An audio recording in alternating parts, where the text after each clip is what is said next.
Selamat berjumpa teman-teman. Sejarah Mania kali ini akan membahas topik yang sangat menarik, yaitu perang masa depan. Terima kasih atas dukungan teman-teman semua kepada channel Sejarah Mania kita tercinta ini. Bagi teman-teman yang baru bergabung, jangan lupa like, subscribe, komen, dan share channel kita tercinta ini, agar semakin banyak orang yang memiliki kesadaran sejarah kritis. Marilah kita awali perbincangan ini dengan pengertian atau definisi. Perang masa depan dalam konteks ini adalah perang tentang masa depan Indonesia yang salah satu puncaknya terjadi pada tahun 1935 dan dikenal luas sebagai polemik kebudayaan. Perang yang terjadi pada tahun itu didokumentasikan dengan sangat baik oleh seorang tokoh yang bernama Achdiat Kartamiharja dalam bentuk satu buku yang berjudul Polemik Kebudayaan.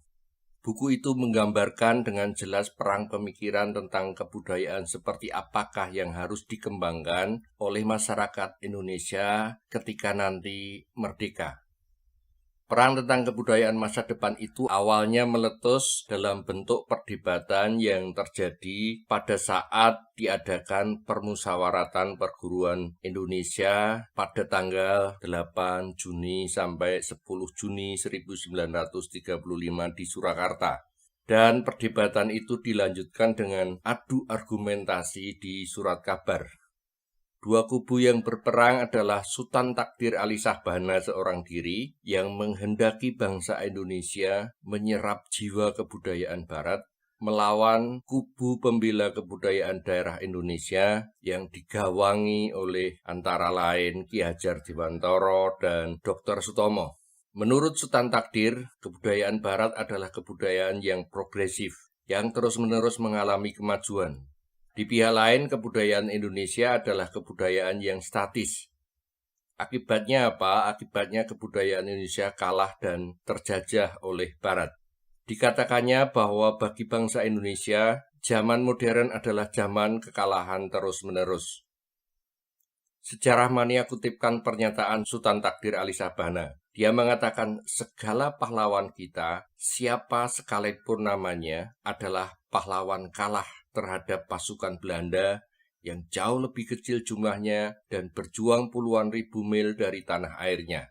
Kekalahan itu adalah pada hakikatnya kekalahan kebudayaan Indonesia asli yang bercampur dengan kebudayaan Hindu, juga kebudayaan Islam yang tiba di Indonesia. Di pihak lain, Ki Hajar Dewantara mengatakan bahwa setiap masyarakat memiliki kodrat alamnya masing-masing. Masyarakat Jawa berbeda dengan masyarakat Makassar, Aceh, Papua, dan sebagainya. Karena faktor alam yang berjuta tahun membentuk budaya yang khas. Oleh karena itu, masyarakat Jawa, Makassar, Aceh, Papua, dan daerah-daerah lain biarlah berkembang menjadi diri mereka masing-masing. Kebudayaan nasional Indonesia merupakan puncak-puncak kebudayaan daerah. Sementara Sutomo menjelaskan identitas bangsa Indonesia yang khas adalah sifat altruistik yang menjadikan berkorban sebagai kegembiraan, kerelaan dengan tanpa mengharapkan balasan. Hal itu dapat dilihat pada kehidupan keseharian masyarakat Indonesia. Misalnya ketika ada tetangga yang meninggal. Mereka tanpa diminta datang ke rumah duka dan menyelesaikan semua pekerjaan dengan tanpa mengharapkan imbalan apapun.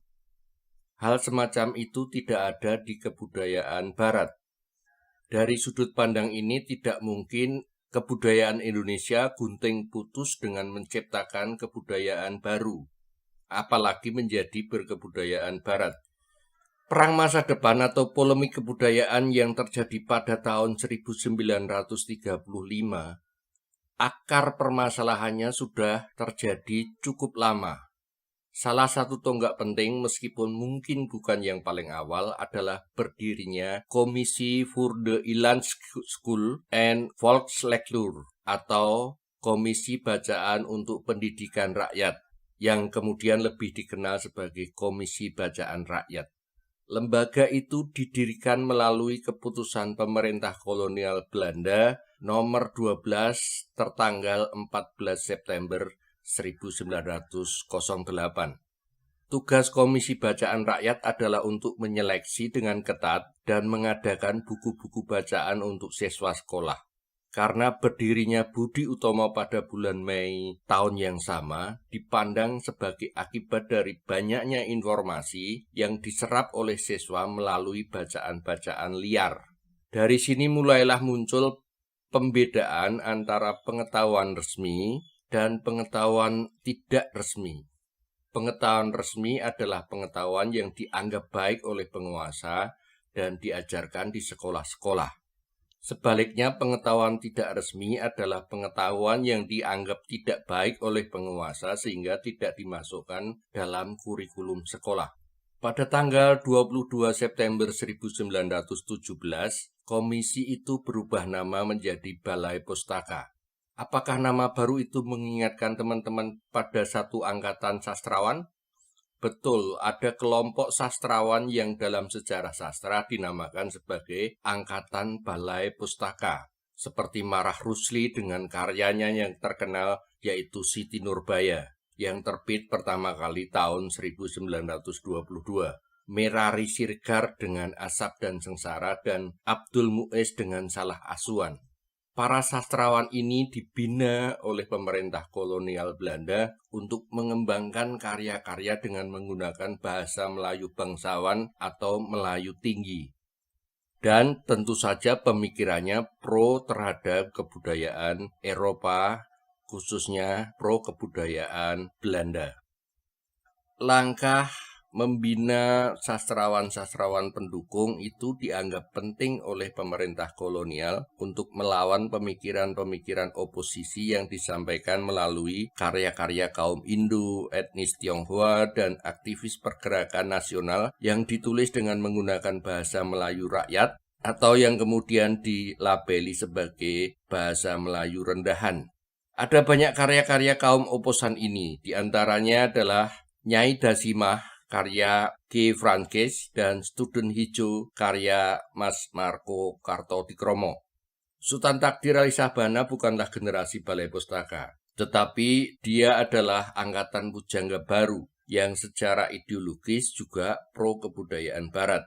Dalam karyanya yang berjudul Layar Terkembang, Sultan Takdir mengisahkan 3 tokoh yang berpendidikan Barat, yaitu Tuti, Maria, dan Yusuf.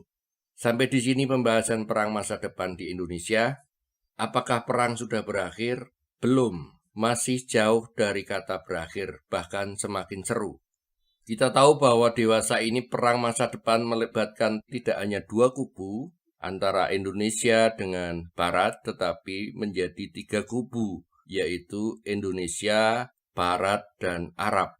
Bagaimana kisahnya? Nantikan pada seri kupasan sejarah mania tentang perang masa depan berikutnya. Agar tidak ketinggalan, jangan lupa klik lonceng notifikasi. Salam sejarah, terima kasih.